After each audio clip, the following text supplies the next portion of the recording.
Good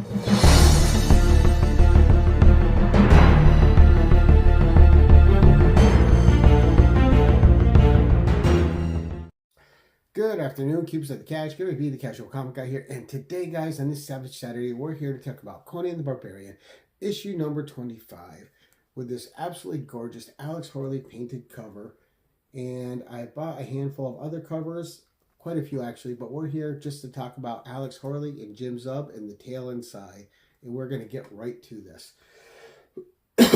Now, first of all, when you hear that a cover artist and also a painter is going to do the interiors for a book, it can come with some trepidation because I've seen it fail miserably, or someone that can paint a beautiful cover that will entice you to go inside the book and see what's in there for yourself. Sometimes when you go inside and they've painted this cover, that sucks you in, but they did the interiors don't carry the story. And that is always a danger with cover artists trying their hand at interior artwork. Well, here I can assure you that all those concerns have been alleviated because Alex Horley does a master class in this double page book of interior storytelling art that is painted, that is beautiful, that is gorgeous, and tells the story succinctly along with the excellent words and tale woven by Mr. Jim Zub. Now, inside, there's a stranger that shows up at the Kingdom of Apollonia, a nomad who is there to speak with King Conan. He tells Conan upon meeting him, and this is just a really quick overview, that he will bestow a gift upon him, but it will require 3 days of hospitality from Conan in his palace. Conan grants this against all the wishes of his advisors and his wife Zenobia, his guard, the king of his guard, and he grants this person 3 days. Sorry. So these 3 days pass, and it's still, this guy's watching Conan, observing the things going on around the palace. Conan does a battle with his guard for fun, but shows that the lion is still alive inside his chest, and that he still has every bit of the fighting spirit he had in his younger days and has lost none of his edge. Now, he counsels with his wife, who expresses her concerns. Then the 3rd day comes. Now, on this 3rd day, clouds gather, a storm happens, and Conan decides to throw a huge banquet to entice people to come inside, kind of cheer up, and not worry so much about what's going on in the kingdom that day. Now, at this grand event, when the stranger arrives, his cup is filled with wine, and then the stranger, this nomad, says it's time to see if Conan's worthy of his gift. Now, as soon as this happens, Conan is whisked away, and we are now going through the past trials of Conan, the past successes, the past failures, the past loves, the past losses, and we're getting highlights of all these different important times in Conan's history through the eyes of Alex Horley's artwork, and it's gorgeous. Now, Alex Horley starts the book with just some beautiful panels showing 3 different kind of coloring styles and palettes, and it looks amazing. And he proves inside that his panel-to-panel storytelling ability is there. The panels look gorgeous. The painting artwork is just absolutely stunning, and it tells the tale. It carries the story forward, the art with the words, and it's what you were hoping for when you open up this book. Now, this has an epic feel about it all around. And what I like about this is you're like, oh, it's another story where you go through the past of a hero. There's a purpose to this.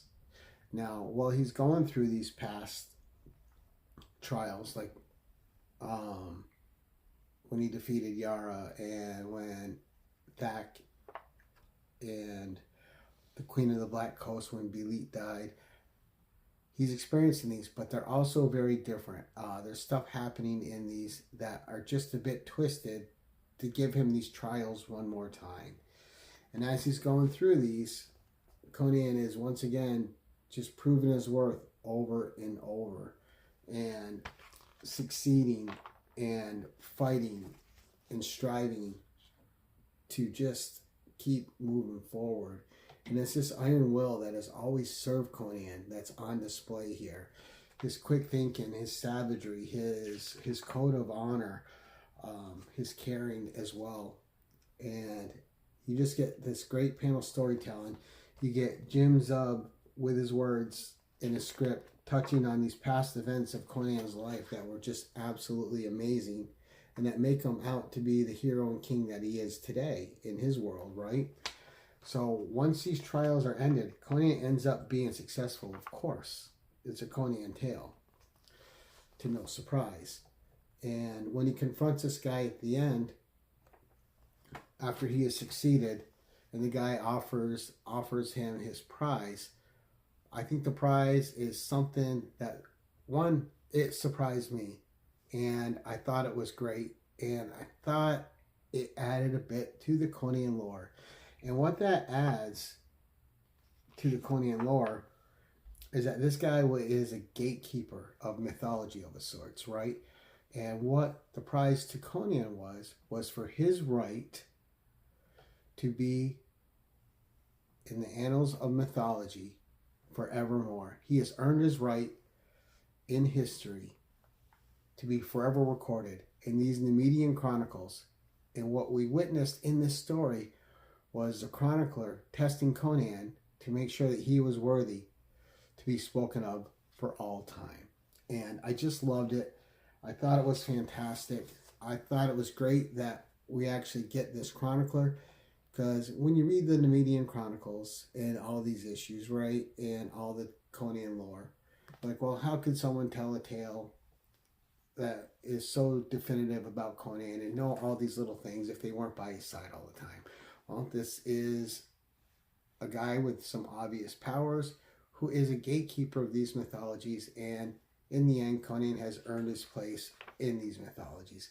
And I just thought it was great. I thought it added a little bit of gravitas to these chronicles, which could have been viewed before as something made up, but now you have this kind of mystical chronicler which can see all the events of Conan's past and record them as they happened and put them down. And I thought it adds a bit of legitimacy to them, and I really dug it. I thought it was great. So overall, we're going to give the art in this issue the highest marks you can give it, A++. Again, this was, for what I've known him for, right, a cover artist who had some of the best Conan covers out there, just absolutely gorgeous pieces of art. But could he tell in a story, inside the comic, panel-to-panel storytelling with the same incredible art? And the answer was a resounding yes. And Jim Zub, again, proves how much he knows the lore of Conan. He knows where to tweak it, he knows where to add to it, and he knows how to adjust the story and tell a new tale with old tale ties to it that create something new and lasting for the mythology. And I thought it was fantastic.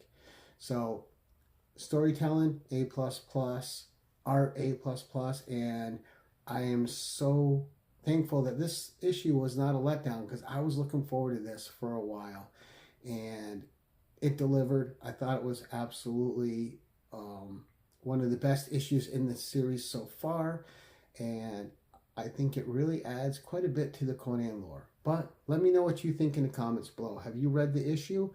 I hope you have before you watch this video. And did you think that it did all the things that I said? Do you think it succeeded in the ways that I think it succeeded? And did it succeed in other ways for you? Or were there parts that you thought could have been improved on? I'd love to know your opinion. But this is just one Conan's fan who's been reading Conan for almost 50 years. And I loved it. But that's it for today, guys. Until next time, keep it casual.